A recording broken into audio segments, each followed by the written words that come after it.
Hi everybody.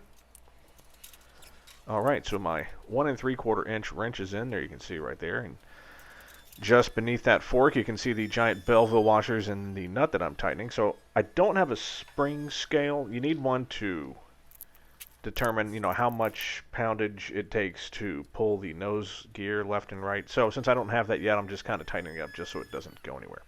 Alright, so in the last video we put on the right brake line. You can see it's there. I'm kind of hovering over it because it is insanely too long. And I'm trying to figure out just exactly, and I'm texting with a couple other builders going, what in the hell did I do? Here's the plans. It says 3.5 feet. That's a lot longer than it needs to be. So, yeah, just one of those things you just stare at. It's like, did I do the wrong thing? I don't even know how the hell I'm supposed to secure this on here with a big loop. It's a big mess.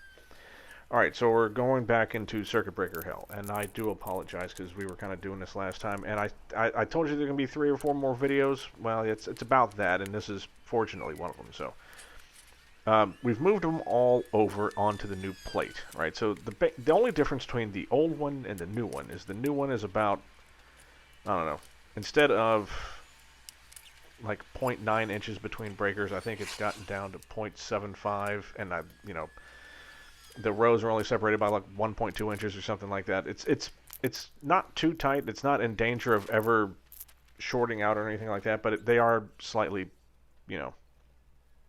more tightly packed. And because of that, so we have to change out the bus bars. I use big, thick copper bars that I get from Spruce. I mean, yes, they are very thick, and a lot of people are like, oh, they're too thick. Well, all you need some longer number 6 screws to hold them into place, but I like it because there's never going to be any problem with pushing 12 volts around. Plus, because it's so thick, it does a really good job of holding those breakers in place and with the minimum amount of bending. So what I've set up here is our drill press and a stop guide. So all I have to do is get a center line scribed across the back of the copper, and then a couple of the guidelines of where all the holes are supposed to be, and then just drill them all straight. And they all come out perfectly straight down my bus bar. And then I walk back to my that's the old hangar. I don't get to go back there as much anymore, especially now I've moved my bandsaw over. So the only thing I really go over there for more is club stuff.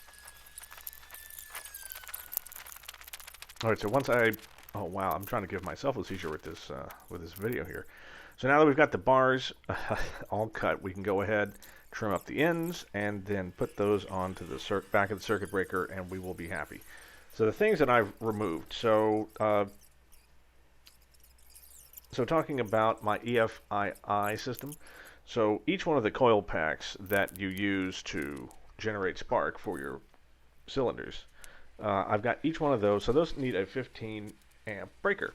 Well, they're either on or they're off, and so having the extra, anything that I can turn into a switch off of this board, I've done.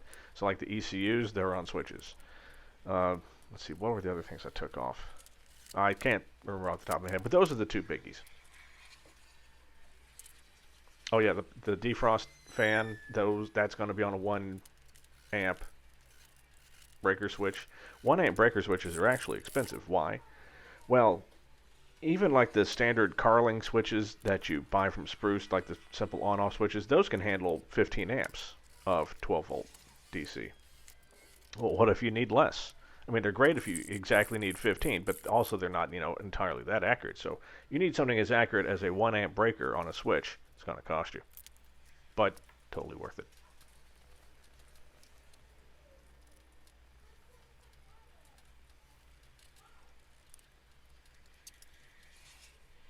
And I've reorganized the essential bus and the main buses a bit, even since this video. What I consider to be essential, and remember, essential means it always gets 12 volts, even if one of the batteries dies, or something like that. Garmin has something sort of like that in their system called the Keep Alive system, where the electronic controller supplies 12 volts to up to 3.5 amps worth of avionics. Well, this is sort of the same thing, right? The bus manager, which I've gone over ad nauseum, gives that bus 12 volts all the time, no matter what. And it's like, okay, what always needs to have 12 volts? So there's a little bit. We'll go over that later once I actually dig up a picture of it. All right, well, I hope you have had a good weekend out there. I'm working more on it. In the next video, we're going to be getting on to some cool stuff. I always say that. I don't know what I'm doing next because I haven't watched the video. Whatever we're doing in the next video, it will involve building this damn plane. So, all right, thank you for joining me, and see you soon.